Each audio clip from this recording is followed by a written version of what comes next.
Tambay lang ako nun sa kwarto mo, hindi kumikibo.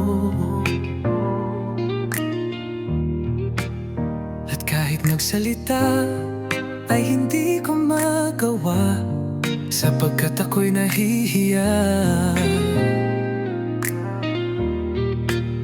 Umabot rin ng ilang araw ang ganun sistema, bibisita lang pero hindi magsasalita. Hindi ko din alam, siguro nahihiya at nakikisabay lang sa mga storya at tawa. Makalipas ang ilang linggo ay nagkakilala na, paminsan-minsan ay nakakausap ko na.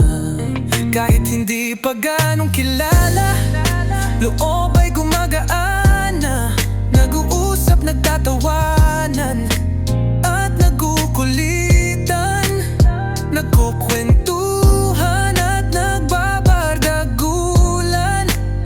Usap lang ng usap, parang ewan lang, kwentuhan lang ng kwentuhan ng walang dahilan. Umabot na ako sa point na hindi ko na alam, hindi din na alam ang gagawin dahil sa nararamdaman. Pero tinagong pilit dahil sa kakaibigan. Kaibigan ayaw mawala at ang pinagsamahan. Sa tuwing nakikita siyang may kasamang iba, bakit may kunting selos ang nadadama? Pero ngingiti na lang at ayaw ipakita, pinilit kong itago hanggat kaya pa. Dumating ang isang araw na di inaasahan, yung simpleng biruan ay naw sa totohanan. Yung pangyayaring hindi mo inaasahan, mga bagay na akala mo pa naginip lang. Nagumpisa na ang maging masayang kasama ka, magkaiba man ang ating mundo ay di yun mahalaga. Hindi ko alam paano ko sa'yo ipaparamdam, basta mahal kita yun ang aking alam. Tumagal, magtagal yun lamang ang aking dasal, hindi ko man maipaliwanag ang aking nararamdaman. Ganito lang siguro kapag nagmamahal, sarili nawawala sa katinuan.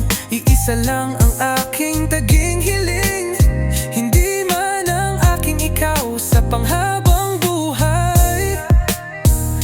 Mahalaga ang naging aking ka.